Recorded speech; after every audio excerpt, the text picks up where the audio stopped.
সবাইকে ফুলের শুভেচ্ছা দিয়ে লাইভ অনলাইন ইউটিউব ফেসবুকে শ্রোতা শিক্ষার্থীদের অভিনন্দন। সুপ্রিয় শিক্ষার্থীবৃন্দ, আলহাজ আব্দুল হক চৌধুরী বিশ্ববিদ্যালয় কলেজের অনলাইন ক্লাসের পক্ষ থেকে আবারও অভিনন্দন জানিয়ে আজকের ক্লাস শুরু করছি। সুপ্রিয় শিক্ষার্থীবৃন্দ, তোমরা ভালো আছো? ভালো থাকায় আমার একমাত্র কামনা। তোমাদেরকে আজকে যে ক্লাসটা নিব সেই ক্লাস আগেও একবার আমাদের সিনিয়র স্যার সুমিত্র কুমার মজুমদার সহকারী অধ্যাপক তিনি এই ক্লাসটি নিয়েছেন। তবুও যেহেতু আমি নিই নাই, সেহেতু আজকের ক্লাসে পুনরাবৃত্তি হলেও আমি ক্লাসটা আবার করছি। তোমরা আশা করি ভালো আছো। তোমরা কোভিড-19 এর নিয়ম কানুন গুলো যথাযথভাবে পালন করবে, যে পরিষ্কার পরিচ্ছন্ন চলবে, হাত ধুবে, বারবার হাত ধোয়ার অভ্যাস করবে। যে কোনো খাওয়া সংক্রান্ত যে কোনো খাবার তৈরি করা সংক্রান্ত যে কোনো কাজ করতে গেলেই প্রথমে হাত ধুয়ে নিবি, আর হ্যান্ড স্যানিটাইজার ব্যবহার করবে, বাইরে গেলে মাস্ক পরিধান করবে, কোনো প্রকার ঠান্ডা যাতে না লাগে সে বিষয়ে সজাগ দৃষ্টি রাখবে। আর অন্যান্য ক্লাসের মতো আজকেও বলতে চাই, তোমরা মাদক থেকে দূরে থাকবে, মাদক সেবীদের সংস্পর্শে যাবে না। মাদক শরীরের ক্ষতিকর প্রভাব সৃষ্টি করে, যে মাদকের প্রভাবে কুফলে মানুষ রোগাক্রান্ত হয়। মাদক গ্রহণ করলে মানুষের মন মেজাজ বা পড়ালেখা যারা করে, তারা যে শিক্ষার্থী অবশ্যই মাদক গ্রহণ করে তার মন ভালো থাকে না। যারা মাদক গ্রহণ করে না তারা ধর্মীয় কাজগুলো করতে পারে,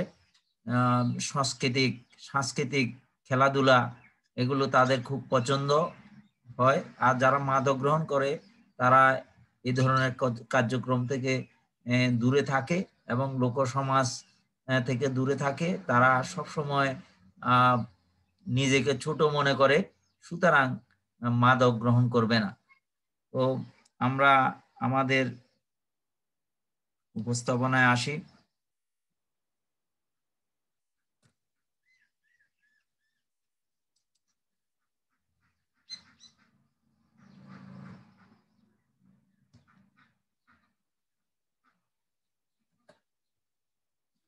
আজকের বিষয় ব্যবসা সংগঠন ব্যবস্থাপনা দ্বিতীয় পত্র, তারিখ 4/1/2021।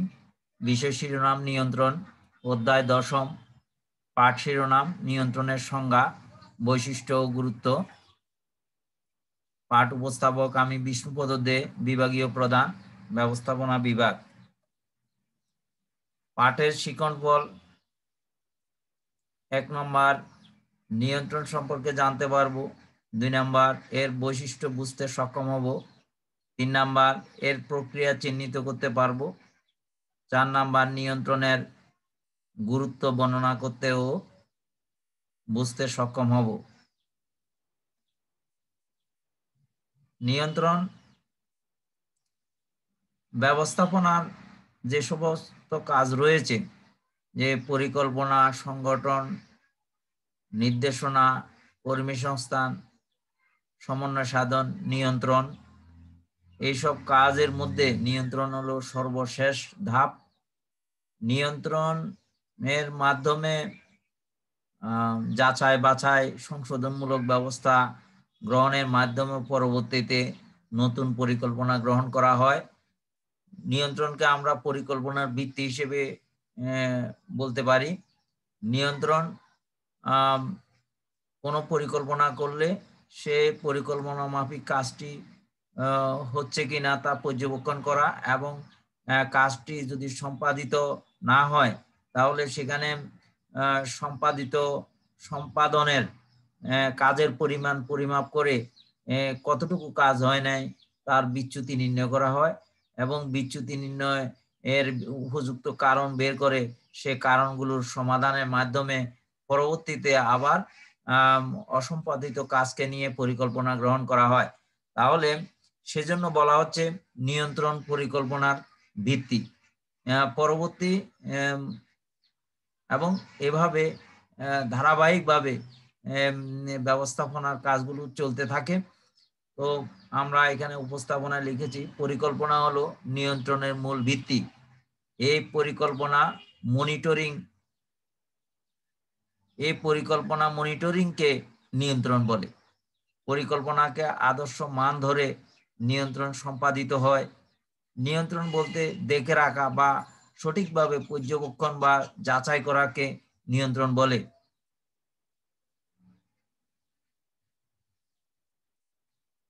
নিয়ন্ত্রণ বলতে দেখে রাখা বা সঠিকভাবে পর্যবেক্ষণ বা যাচাই করাকে বোঝায়। J.L. Macy said, controlling is the process that measures current performance and guides it toward common goals. তাহলে আমরা আবার ইংরেজিটা বলি। J.L. Macy said, controlling is the process that measures current performance and guides it toward common goals. অর্থাৎ নিয়ন্ত্রণ এমন একটি প্রক্রিয়া যা বর্তমান কার্যফল পরিমাপ করে এবং পূর্ব নির্ধারিত লক্ষ্যে পৌঁছাতে চেষ্টা করে। নিয়ন্ত্রণ প্রক্রিয়ার পদক্ষেপ সমূহ: আদর্শ মান প্রতিষ্ঠা। পরিকল্পনা করতে গেলে, নিয়ন্ত্রণ করতে গেলে প্রথমে কতটুকু কাজ করা যাবে সে বিষয়ে একটা মান ধরে সে বিষয়ে একটা সিদ্ধান্ত নিয়ে সেই বিষয়টাকে অর্জন করার চেষ্টা করা হলে তখন তাকে বলা আদর্শ মান প্রতিষ্ঠা। এরপরে কার্যফল পরিমাপ। যে কাজ করা হচ্ছে সে কাজটা কতটুকু করা হলো সেটা যেভাবে যে মেজারমেন্টে এত গণনামূলক হোক আর গুণাত্মক হোক সেভাবে কার্যবলটা পরিমাপ করে নেওয়া। এটা এর পরবর্তী পদক্ষেপ আদর্শ মান প্রতিষ্ঠার পরে সম্পাদিত কাজকে পরিমাপ করা হলো কার্যফল পরিমাপ। আদর্শ মানের সাথে অর্জিত মানের তুলনাকরণ। আদর্শ মান, এটা একটা উদাহরণের সাহায্যে আমরা বলতে পারি। যদি সপ্তাহে একজন শ্রমিক 20 একক পণ্য উৎপাদন, সপ্তাহে 100 বা 200 একক পণ্য উৎপাদন করতে সক্ষম, তাহলে সেটা যদি নির্ধারণ করা হয় তাহলে সে কর্মী যদি এক সপ্তাহে 150 একক উৎপাদন করলো, তাহলে 200 এককের সাথে 150 একক অর্থাৎ তুলনা করলে তুলনা হচ্ছে যে 50 একক কম হয়েছে। আবার উল্টোটাও হতে পারে, 200 একক উৎপাদনের সীমা বা আদর্শ মান নির্ধারণ করা হয়েছে কিন্তু 210 একক উৎপাদিত হলো, তাহলে বেশি উৎপাদন করলো। তাহলে বেশি উৎপাদন করলে হয়তোবা কাজের মান খারাপ হইতে পারে, তাড়াতাড়ি করতে গিয়ে সেদিকে তখন সচেতন করা হবে। আর যদি কম অর্জন করে তাহলে সেই আদর্শ মান অর্জন করতে পারলো না, তাহলে তার কারণ কি? সে কি ধীর গতিতে কার্য সম্পাদন করে, না শক্তির অভাব রয়েছে, না কোনো পণ্য বা কাঁচামাল ছিল না, সেই বিষয়গুলো দেখতে হবে যে কি কারণে সে কম উৎপাদন করলো। তাহলে আদর্শ মানের সাথে অর্জিত মানের তুলনা করা। এরপরে ভুল নির্ধারণ। কোনো বিষয়ে যদি ভুল থাকে তাহলে সেই বিষয়টি নির্ধারণ করে নেওয়া। এরপরে সংশোধনমূলক ব্যবস্থা গ্রহণ, যে যে কারণে আদর্শ মান অর্জিত হয় নাই সেই কারণগুলো বের করে একটি একটি কারণ এর সমাধানের মাধ্যমে সংশোধনমূলক ব্যবস্থা গ্রহণের মাধ্যমে নিয়ন্ত্রণ প্রক্রিয়াটি পদক্ষেপ সমূহ সম্পাদিত হয়, নিয়ন্ত্রণ প্রক্রিয়াটি সম্পাদিত হয় এবং সম্পাদনের পরে সেটি আবার চক্রাকারে চলতে থাকে। আমি বলেছি অসম্পাদিত কাজকে নিয়ে পরবর্তীতে আবার একটি পরিকল্পনা করা হয়। নিয়ন্ত্রণ সম্পর্কে আমাদের কি ধারণা আমাদের এই বক্তব্য থেকে হতে পারে সে বিষয়ে আমরা এখন আলোকপাত করব। সংজ্ঞা ও চিত্রের আলোকে আমরা বলতে পারি, 1 নম্বর, নিয়ন্ত্রণ একটি মুখ্য ব্যবস্থাপকীয় প্রক্রিয়া। কারণ ব্যবস্থাপনার যে সমস্ত কাজ রয়েছে সে কাজের মধ্যে নিয়ন্ত্রণ রয়েছে সর্বশেষ, তাহলে সেটি একটি মুখ্য ব্যবস্থাপকীয় প্রক্রিয়া।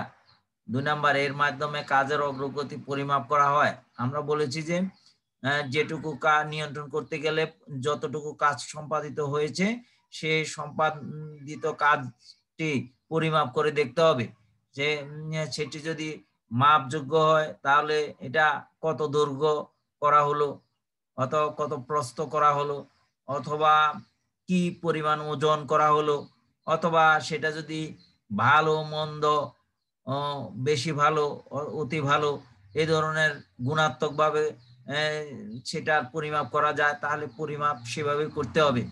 এরপরে আদর্শ মানের সাথে অর্জিত কাজের তুলনা করা হয়।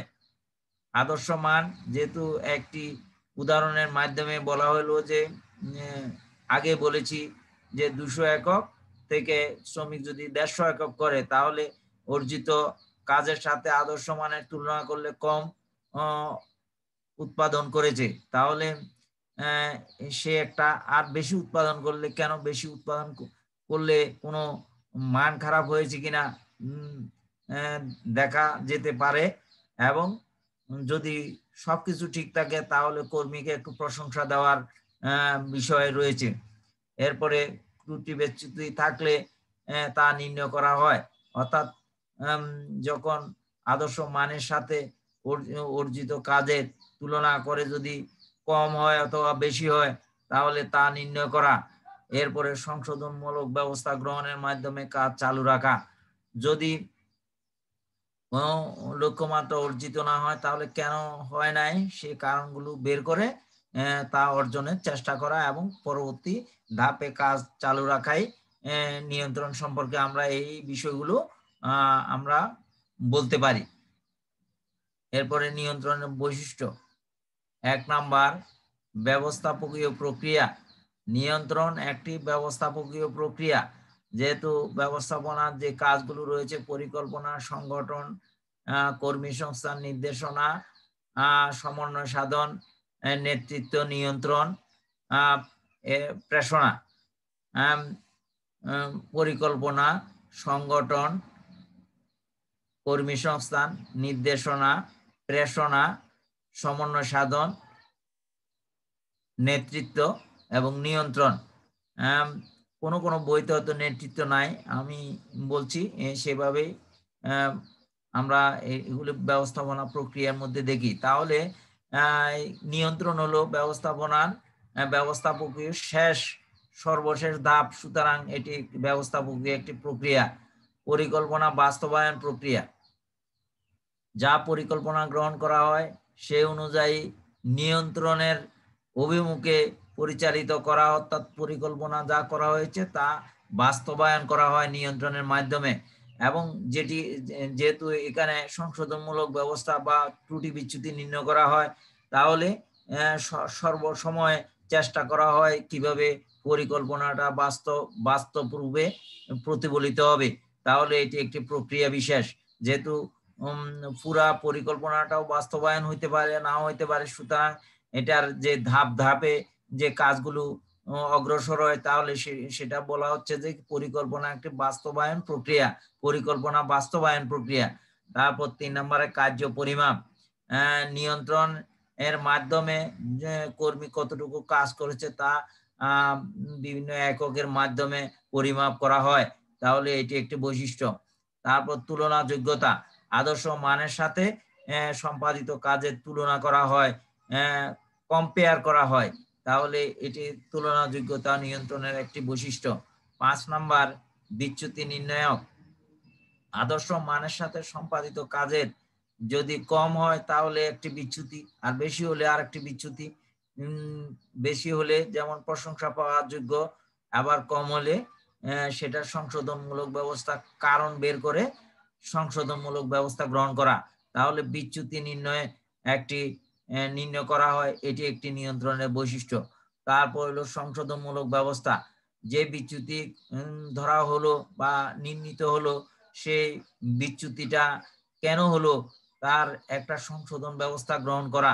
এরপরে অবিরাম প্রক্রিয়া, নিয়ন্ত্রণ এর অসম্পাদিত কাজকে নিয়ে যেহেতু পরিকল্পনা করা হয়, যেহেতু পরিকল্পনা, সংগঠন, কর্মী সংস্থান নির্দেশনা, কর্মী সংস্থান, সমন্বয় সাধন, নেতৃত্ব প্রেষণা, নেতৃত্ব নিয়ন্ত্রণ, তাহলে এগুলি একটির পর একটি চলতে থাকে বিধায় এই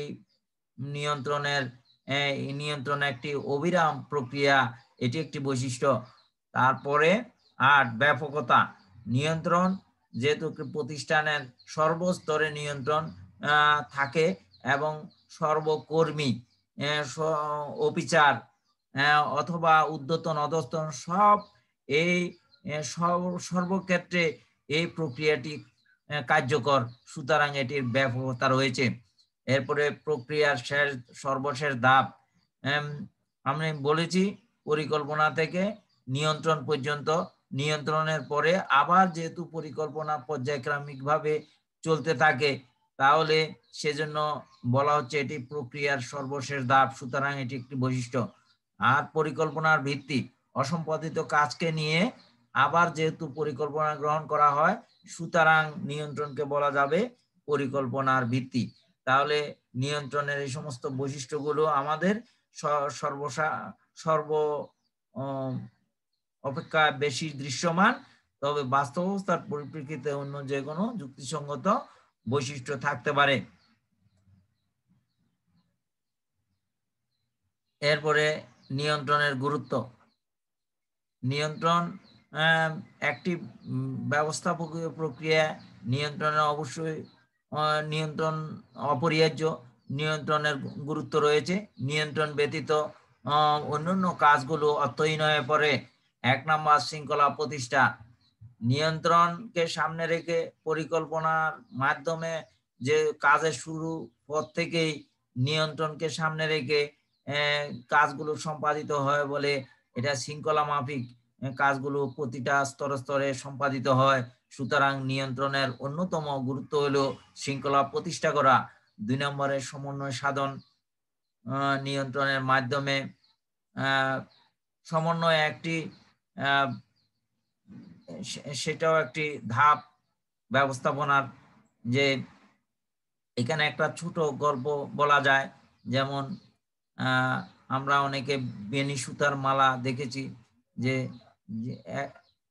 সুতার মালাতে অনেকগুলো পুঁতি থাকে, পুঁতিগুলো যখন একটা একটা করে জয়েন করে সুতার মধ্যে একটা মালা করা হয়, কিন্তু সুতাটা যদি কেটে দেওয়া হয় তাহলে সব পুঁতিগুলো কিন্তু পড়ে যায়, কিন্তু এই পুঁতিগুলো কিন্তু এবার খুঁজে নিতে অনেক কষ্টসাধ্য ব্যাপার হয়ে উঠে। সেজন্য সমন্বয় সাধন এমন একটি বিষয় যেটি একটি সুতার মতো একটার সাথে আরেকটা কাজকে জয়েন করে রেখে দেয়।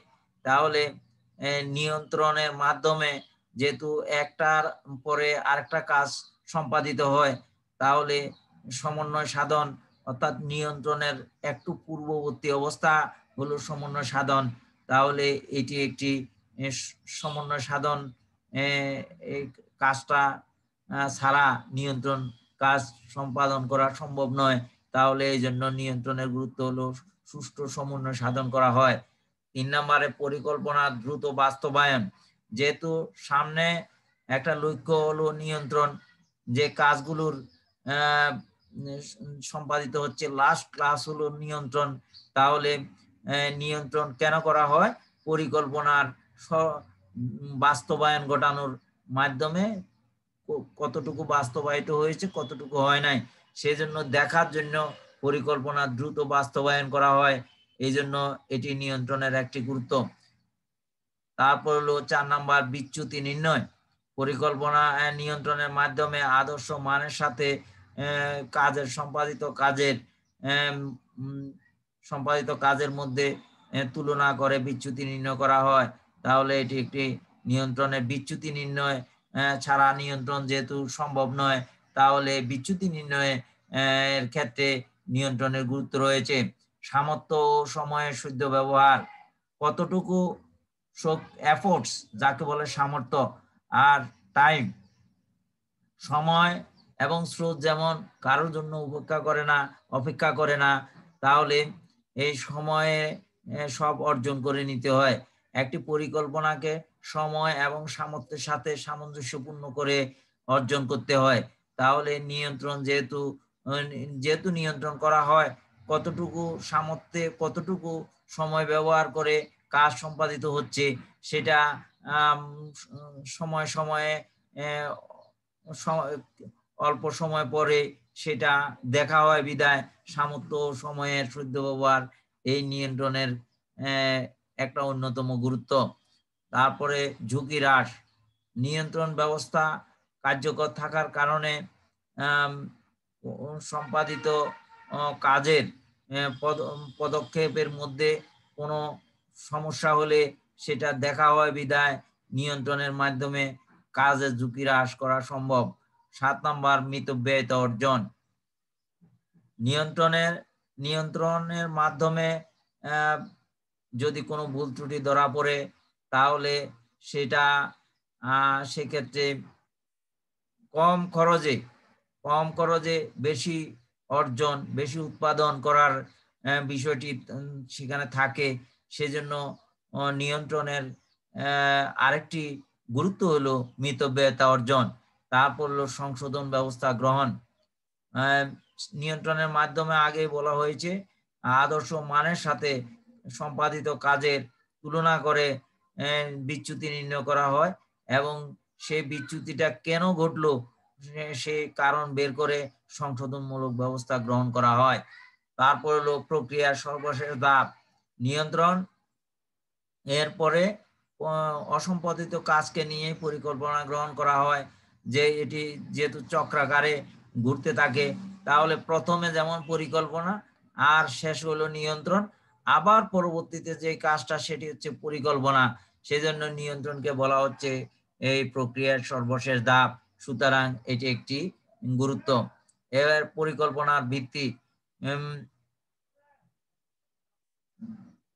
নিয়ন্ত্রণের অন্যতম গুরুত্ব হলো নিয়ন্ত্রণ ছাড়া যেমন পরিকল্পনা সম্ভব নয়, পরিকল্পনা ছাড়াও নিয়ন্ত্রণ অচল পয়সার মতো মনে হয়।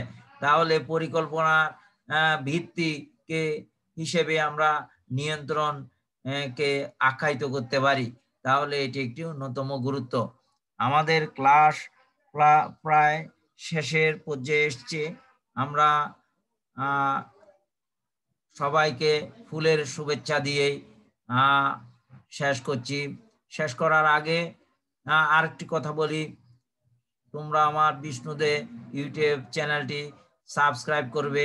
করতেও বলছি, কিন্তু অনেকে যদি স্টুডেন্ট সবাই সাবস্ক্রাইব করো, তাহলে আমার চ্যানেলটি সেখানে আমার অনেকগুলো ক্লাস সহজে তোমরা পাবে এবং সাবস্ক্রাইব করার পরে আমার চ্যানেলটি আরো সম্প্রসারিত হবে। করোনা পরবর্তী পর্যায়েও আমি বিভিন্ন ক্লাস এবং পরবর্তী আমি যদি বেঁচে থাকি, পরবর্তীতে চ্যানেলটি থেকে তোমরা বিভিন্ন স্টুডেন্ট উপকৃত হতে পারবে। আমিও খুব ইম্পর্টেন্ট ক্লাসগুলো এখানে উপস্থাপন করার আশা রাখছি এবং যারা ম্যানেজমেন্ট, অ্যাকাউন্টিং, ফিনান্স, মার্কেটিং বিষয়ে পড়বে ভবিষ্যতে, এইসব বিষয়ের ক্লাসগুলো ইম্পর্টেন্ট ক্লাস, ম্যাথমেটিক্যাল ক্লাস এবং থিওরিটিক্যাল যেগুলো খুব ইম্পর্টেন্ট ক্লাস আমি উপস্থাপন করার আশা রাখি। তোমরা এই কারণে আমার চ্যানেলটি সাবস্ক্রাইব করবে। স্রষ্টা তোমাদের কল্যাণ করুন এবং কেউ যেন কোভিড-19 অন্তত আক্রান্ত না হও, এই আশাবাদ এবং এই দোয়া আশীর্বাদ করে আজকের ক্লাস এখানে শেষ করছি। সবার কল্যাণ হোক।